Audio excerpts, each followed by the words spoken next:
Добре дошли отново, казвам. Сега ще седнем, ще чуем една песен, след това ще се помолим.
Сега ще помоля църквата да се изправи и с една обща молитва ще започне нашия вечерен час. Господи небесни, Отново Ти благодарим, че ни даваш привилегията и възможност да дойдем пред Теб на поклон. Благодарни сме Ти, Господи, че може да чуем думи за спасение, защото идат дни, Господи, където ще има глад, но не глад за храна, а за Твоето Слово. Моля Те сега да използваме това благодатно време, всичко, което чуем за Тебе, Господи, да го прибавим в нашия живот. Боже, моля Те сега, помажи моя брат, излей му Твоя свят дух, да говори думи за спасение, за вечността. Боже, моля Те да запечатиш всичко, което ще чуем в нашите сърца и умове, защото един ден ще ни потреба всичко това. Да бъде слава на името Ти и на Твоето величие. В името на Исус Те помоли за всичко това. Амин. Може да седнете. Ще покана старейшината да заповяда.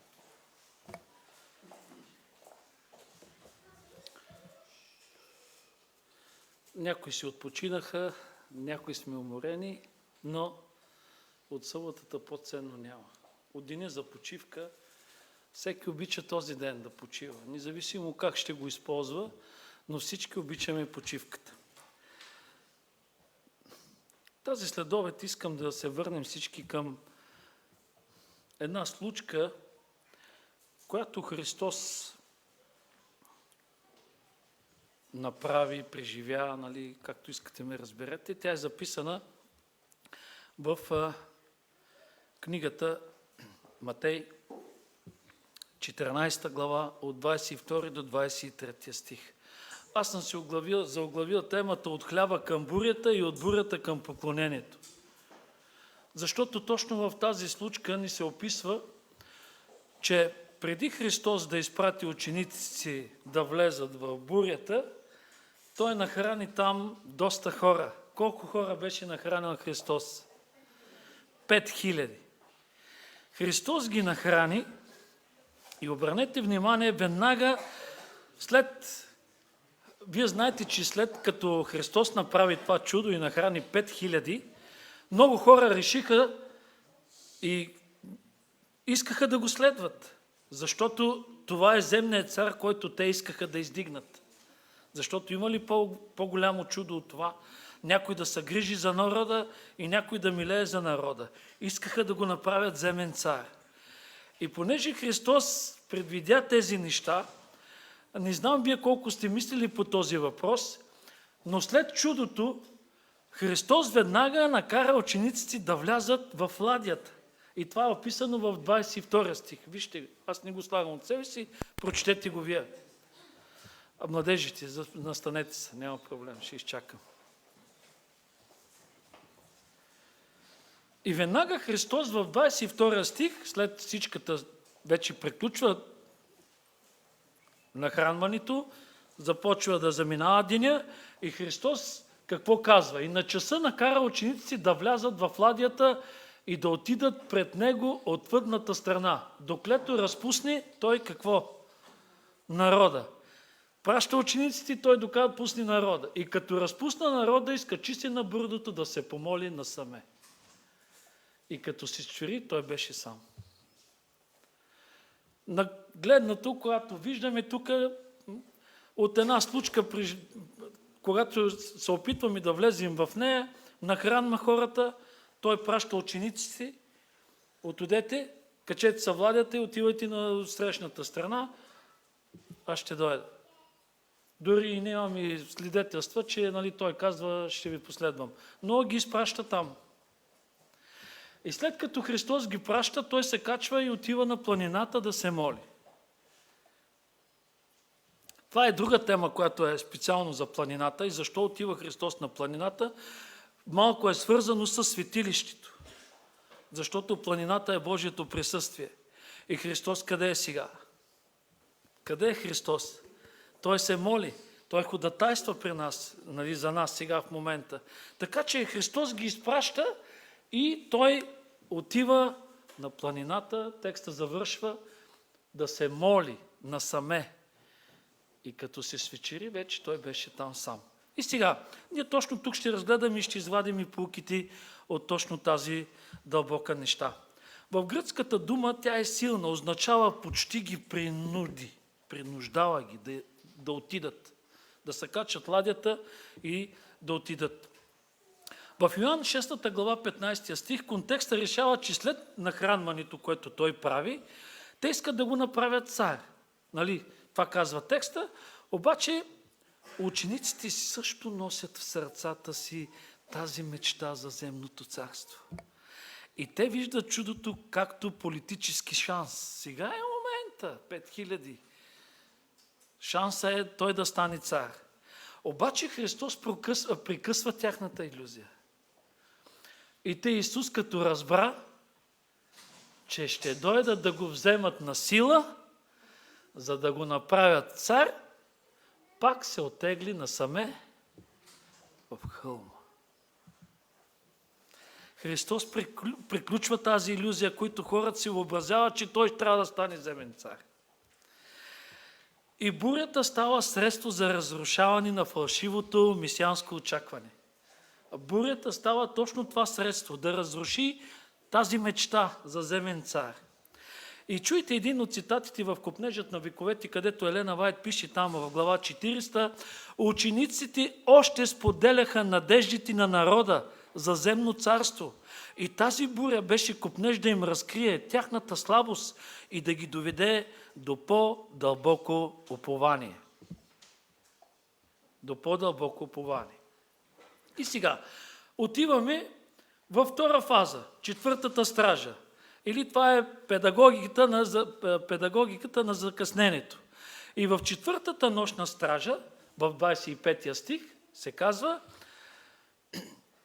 това е четвъртата стража между 3 и 6 сутрин. Нощната стража. Къде чуваме пак в Евангелието, където се описва, че чакат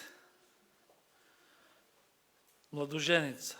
Кога наближава? Защото го чакаха дълно, свечери са и се забави. И там казва, че младоженица пристига между точно такова време, когато всички вече девиците и те са отпуснали. Така че това е стражата, която тук ни се казва, че е било между 3 и 6 сутринта. Най-тъмният час, най-големото изтощение. Обаче, когато се върнем в ладията там, които учениците пътуват, те се борят цяла нощ. И какво става? Представете си, когато Христос ви праща, ние не очакваме буря. Ние не очакваме буря. Христос ги изпраща и те цяла нощ се борят с бурята за живота си. И знаете ли какво е да вървиш срещу вятъра? Вие вървяли ли сте срещу вятър? Аз съм вървял много малко и не толкова силен. Но когато е силна буря да вървиш срещу вятъра и особено кораб, знаете, когато с платната всичко е наобратно, за какво става на въпрос? Те се борят, изтощени, до голяма степен. Цяла нощ се борят. И защо Христос не идва веднага? Вижте какъв голям контраст. Те пътуват, те се борят за живота си, а Христос какво прави на планината? Обръщате ли внимание? Той се моли. И както ви намекнах в началото, Христос къде е сега? Какво прави Христос за нас? Ще ни остави ли Христос ние да погинем? Ще ни остави ли Христос да мисли, че е забравил за нас или изпратил некъде? Въпросът е защо Христос не идва веднага. И ще ви кажа защо. Защото вярата не се ражда в комфорт. Разбирате ли? Вярата не се ражда в комфорт. Всичко те е биртаман и вярваш. Вярата не се ражда в комфорт. Тя се изковава в продължително напрежение. Се изковава вярата. И Елена Вайт отбелязва това в Копнежа към вековете. и тя там казва с няколко реда. Ако бяха освободени по-рано, нямаше да научат урока за доверие. Представете ли си? Ако бяха освободени по-рано, нямаше да научат урока за доверие. Бог никога не закъснява. Ние знаем, Той никога не закъснява. Но Той идва не според нашия график. Бог не закъснява, но не идва според моя график. Трето, те се оплашиха от спасението. 26 стих. И учениците, като го видяха да ходи по езерото, какво се получи? Оплашиха се. Призрак е. Това е най-дълбоката ирония. Отговорът на молитвата им ги плаши. Сега не знам какво е било в умовете им при такова нещо, такава буря, където им косва живота на всички. И не знам какво са викали помежду си, какво се е мислил, как е отзовавал. И сега, дълбока ирония, но колко често и ние разпознаваме Бог в такова действие. Защото ние не го очакваме в такава форма. Те очакваха ли Христос да ходи по вода? Не го очакваха да ходи по вода. Ами ние някой път не разпознаваме Божието действие. Защото Петър веднага, като видя и призрак, помисли, че е някой призрак. И най-важното, те не очакваха избавление чрез тихата вода. Бог ги призва в присъствието на вълните. И когато Христос доближава при тях и Петър, какво казва? Христос се доближава до тях и им казва: аз съм. Колко пъти сте чули в Библията да казва Исус: аз съм? Къде се сещате? Аз съм.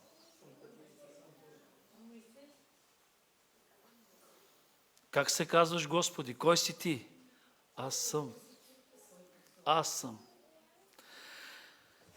Той отива при тях и им казва: дързайте, аз съм. Не бойте се. 27 стих. Веднага им пригорови. Им казва: аз съм, не бойте се. И точно в гръцкия текст, тук от нас не знам дали имат гърци, но означава его, еми. Това означава аз съм. Аз съм.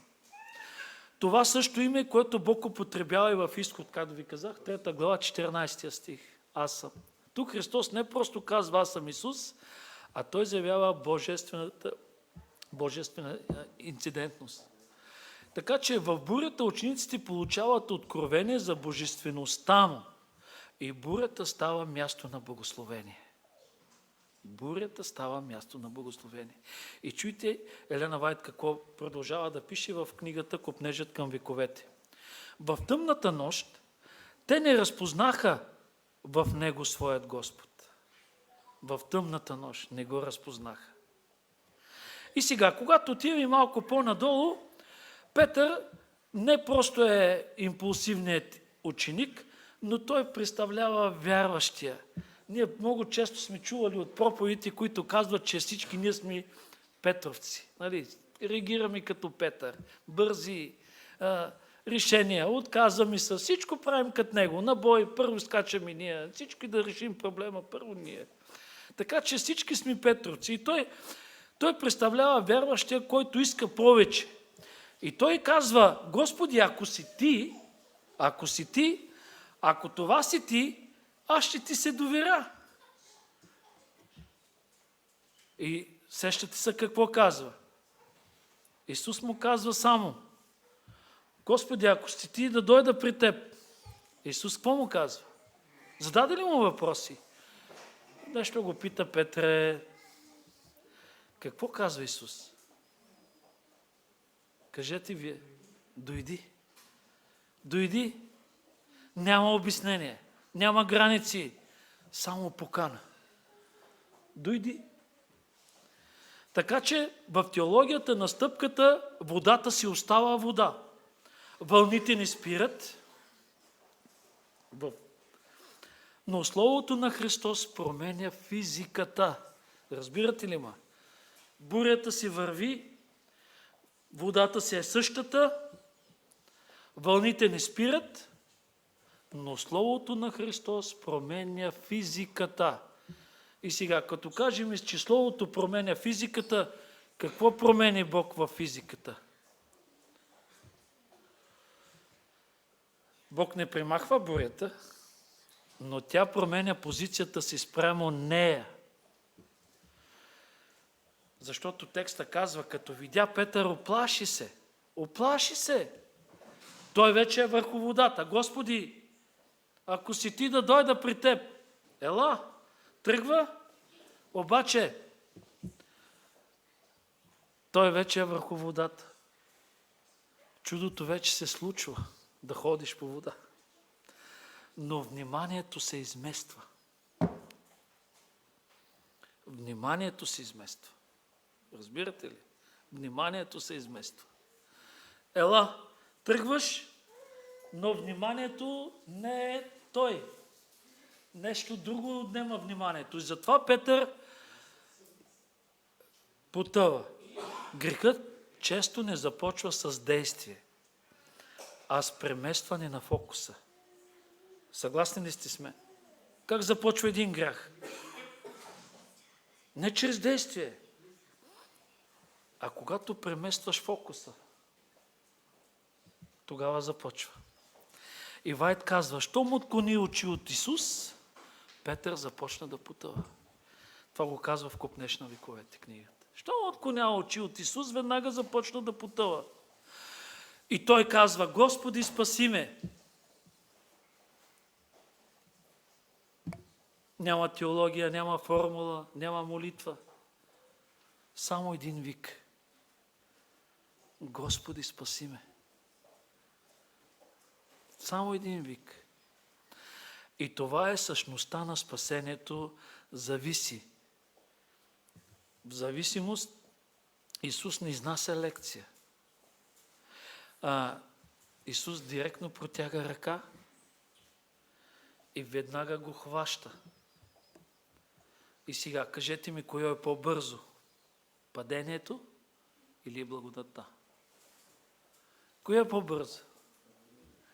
Благодатта. Благодатта е по-бърза от падението, брати и сестри.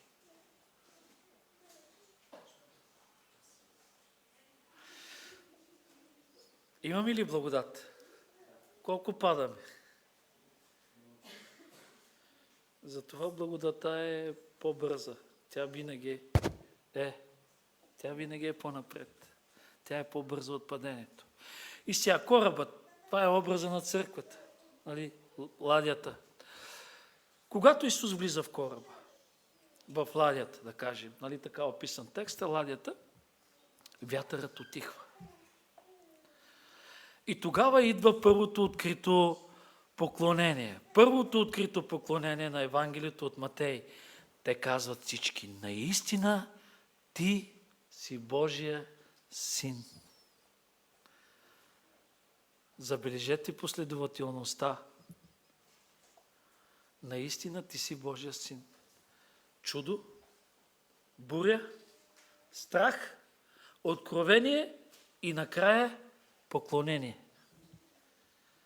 Срещате ли мисълта? Откъде започнахме? Бог нахрани на хората. Направи ли чудо там? Нахрани ги. Бурята. Страх. Откровение, че Бог им дойде, откри се и там направиха поклонение. И чрез бурята нямаше да има това изповядване. Ако не беше тази буря, нямаше да има изповядване. Нямаше.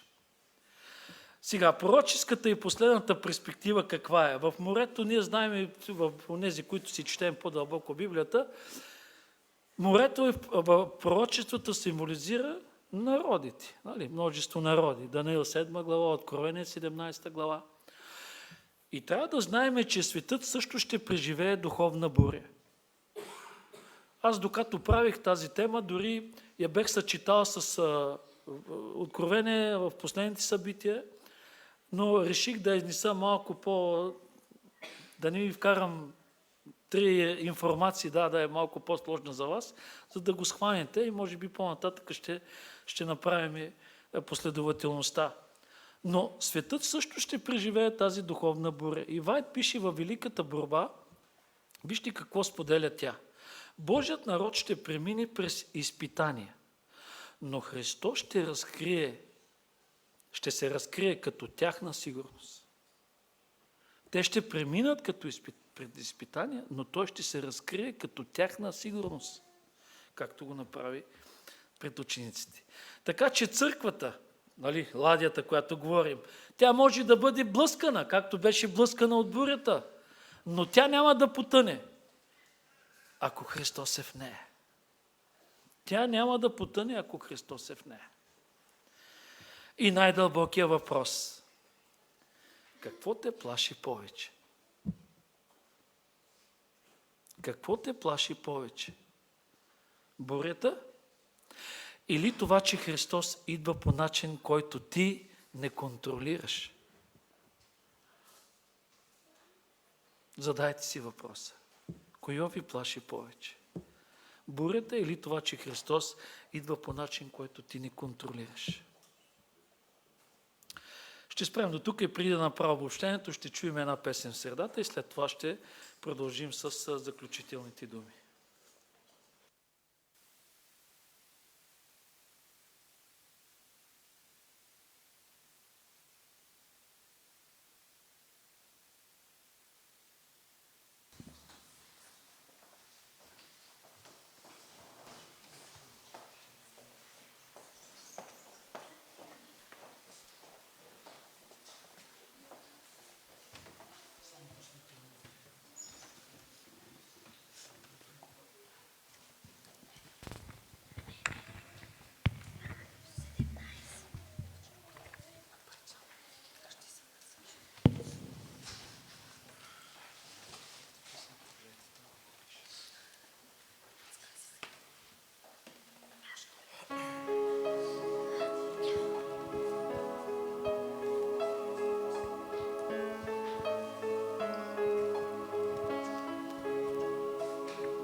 Исусе, приближи се днес ти до мен, дай ми да вървя след твоите нозе, поможи ме, изпълни ме с твоя дух и моля ти си, дай ми любов.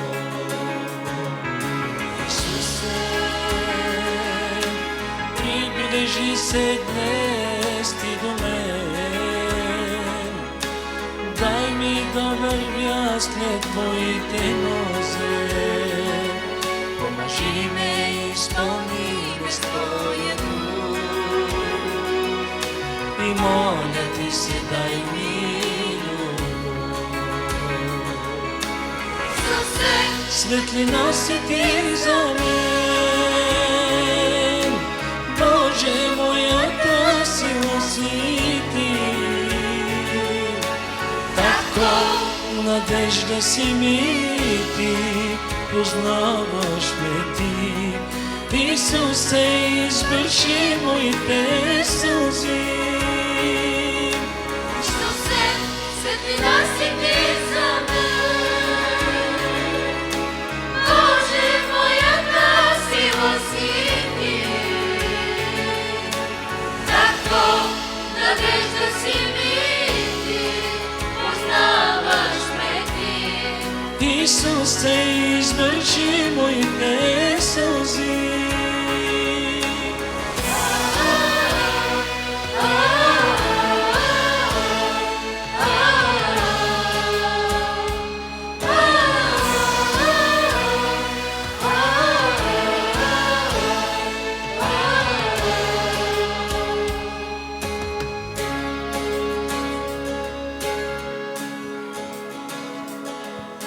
Исусе, докосни се днес ти до мен, давам ти аз моето сърце и огънят на святия ти дух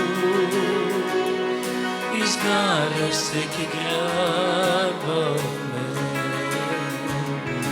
Исусе, докосни се днес ти до мен, давам ти аз моето сърце и огънят на святия ти дух изгаря всеки грях в мен. Исусе, светлина си ти за мен, Боже, моята сила си ти,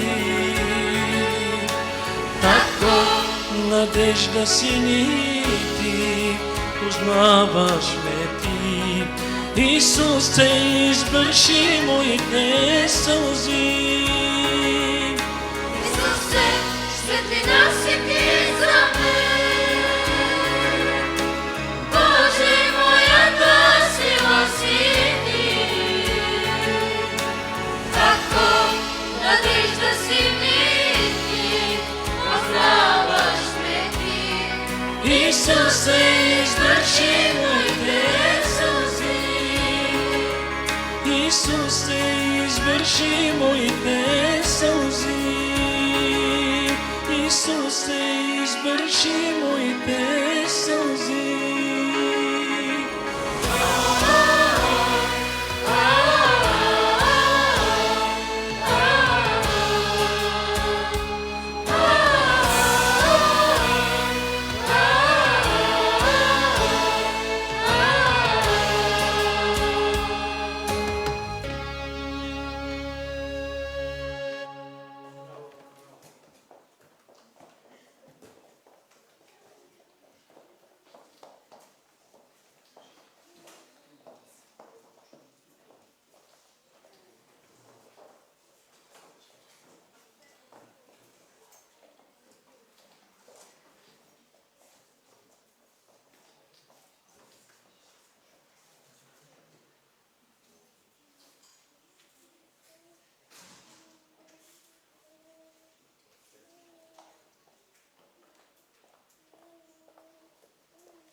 Така и отиваме към края.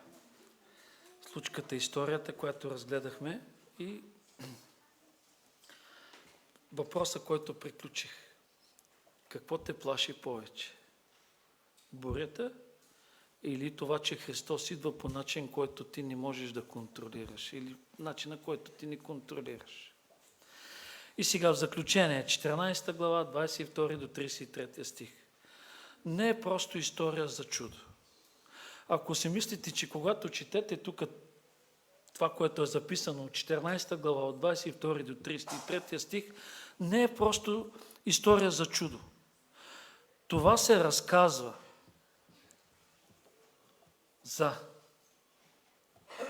Обърнахте ли внимание като цяло структурата, която се опитах да ви представя? Не е история за чудо, а е разказ за разрушаване на фалшиви надежди. Защо изпрати Исус учениците? Защото искаха да бъде цар, както и народа.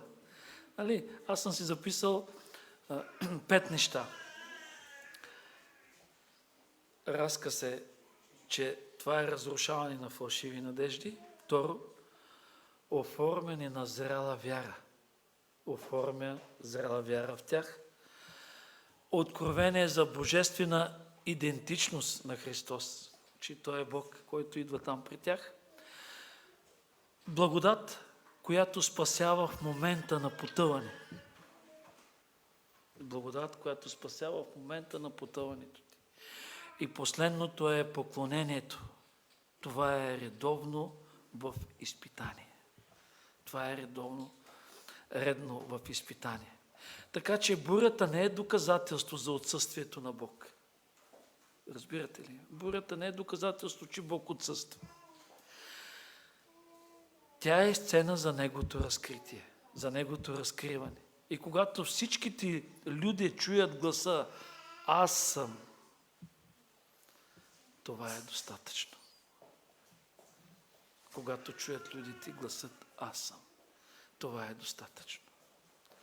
Не знам какво ми направи всичко в това, което разгледахме, но когато започнах да разсъждавам върху текста, който е записан, ми направи веднага огромно впечатление. Докато сцената е прекрасна, нахранваш толкова хора, удивени, радостни, че Бог искат да го издигнат, Бог веднага прави нещо различно. Бог веднага сменява ситуацията, за да ни издигне това, което е неправилно в човешка форма. Затова Бог се оттегли. Бог изпрати учениците. И ние много често, братя и сестри, когато Бог ни изпрати някъде, си мислиме, че защо? Когато отиваме да вършим нещо, когато особено сме пратени от Бога, заслужаваме ли да влезем в бурята, в проблемите? Кажете ми вие. Не. Ние си мислиме, че като Бог ни праща, ни трябва да ни праща. Кой от вас си прати детето да го биете? Или да го пратиш там, дет не му е мястото? Няма как да го направиш. Но когато чуят думите и Бог им казва: идете, вземете ладията и идете. Заповед. Те тръгват. И точно когато тръгват, се получава бурята. Проблема. Цяла нощ се борят. Представете си за какво става въпрос. Ние някой път се борим по същия начин.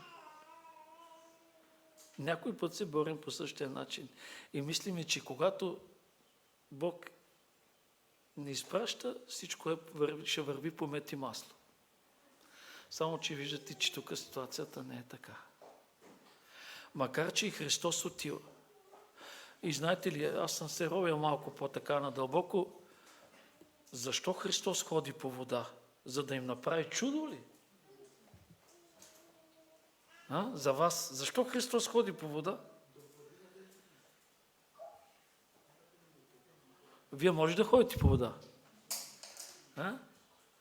Не можете. И аз не мога. Но когато видите, че Бог прави това, какво ви навява на мисълта? Че Той е над всичко и природата нищо не може да спре Бог, когато Бог прави нещо. Разбирате ли? Той е над природата. Над природата. Той може да ходи. Природата, Той не е зависим от природата. Разбирате ли силата на Бог? И Бог след това се движи. И казва на Петър, иска да го следва. Ела?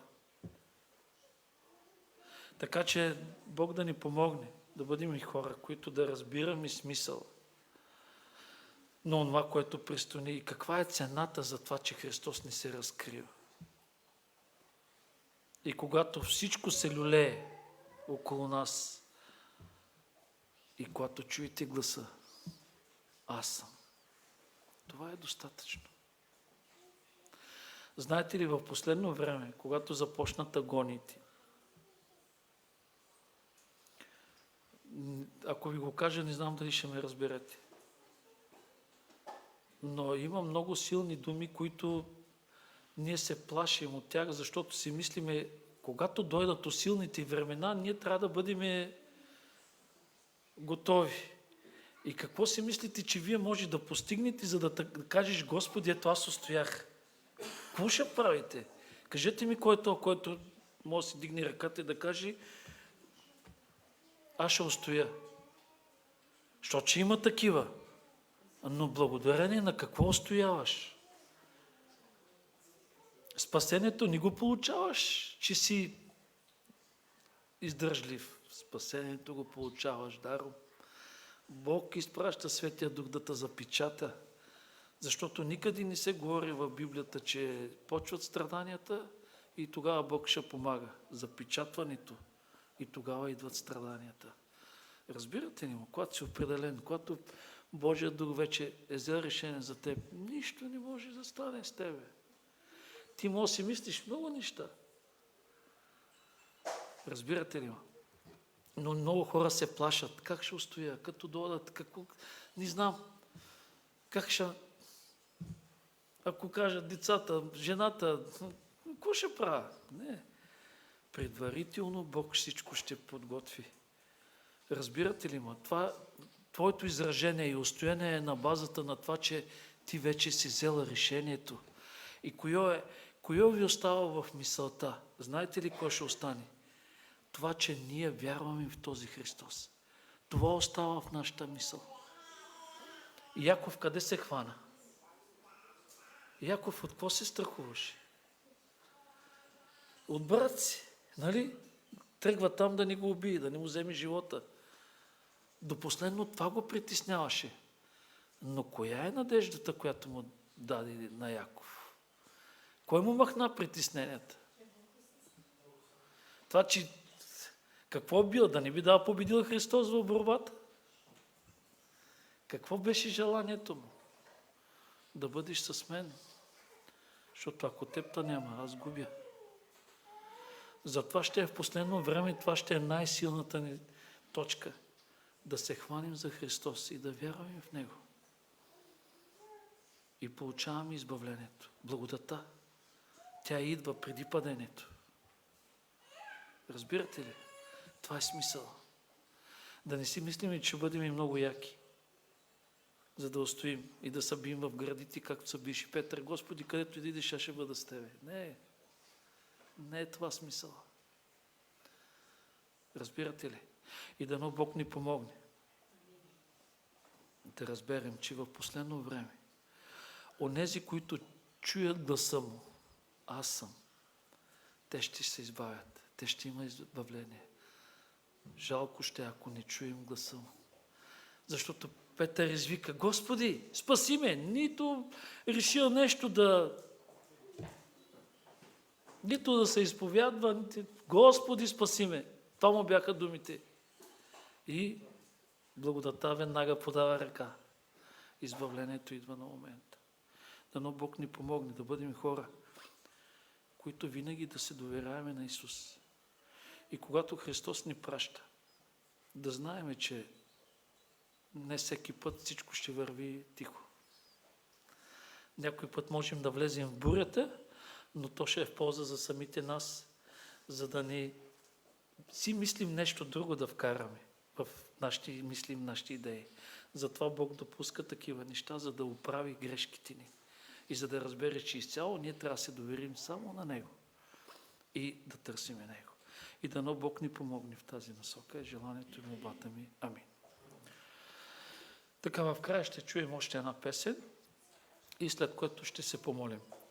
Така че другата седмица продължаваме пак с Божията помощ, отново всички заедно, разчупваме Словото и така ще се получаваме заедно, докато дойде нашия Господ.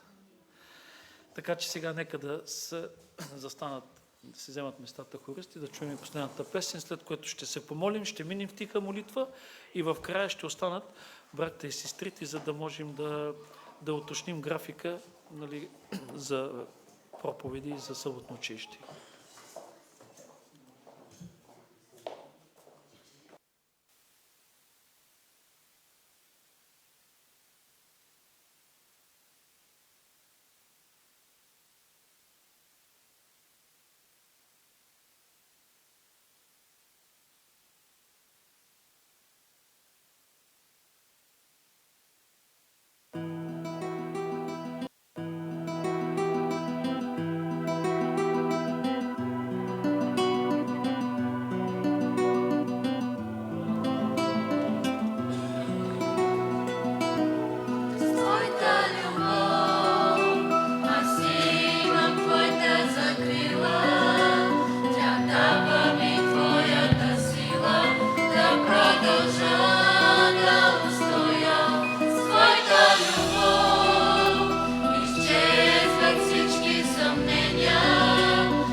Така и сега можем да се изправим и с една молитва в края ще се разделим. Велики и праведни Татко наш, безкрайно Ти благодарим за Словото, което ни оставаш, за да може да се получаваме от Него. Благодарим Ти, Господи, и за примерите, които си записал, за да можем да вникнем дълбоко в тях и да се научим как да Ти се доверим, да се научим и как да Те следваме и винаги да се слушваме в Твоят глас. Моля Те, помогни ни да бъдем твърди, да не бъдем хора, които да се съмняваме, да не бъдем хора, които се обръщаме назад, да не бъдем хора, които да потъваме в греха. А помогни ни винаги да се държим за Твоята ръка и винаги да търсим помощ от Теб за избавление. Моля Те, бъди с нас през идната седмица. Пази здравето ни, живота ни. Ползвай ни там, където можем да бъдем полезни в делото Ти, Боже. Помогни на всеки един от моите братя, направи ги стълбови. Помогни да бъдат светлина, да бъдат хълм, който Ти си посочил и са поставени на високо и всички го виждат. Затова Те моля, помогни им да бъдат силни и да изявяват Словото Ти. Макар и в страдания и в тихо време, моля Те, помогни ни ние никога да не отпадаме, а винаги да стоим за Тебе. Винаги да вършим това, което Ти препоръчваш за нас. Затова Те моля, помогни ни и в живота, дари ни със здраве. Помогни на всички онези, които имаме нужда от физическо здраве. Ти знаеш, Господи, онова, което е най-нужно за нас и затова ние Те молим да ни го дадеш. В Твоите ръце предоставяме всичко и благодарим за милостта Ти, за щедростта Ти, за доверието и за любовта, която имаш към нас. Да бъде слава на името Ти. Амин. Така можем да седнем и в тихите си молитви всеки, който се приключи, може лекичко да се изтегля и така да ни пречим на другите, които продължават да се моли. Само, че онези, които на нашите приятели след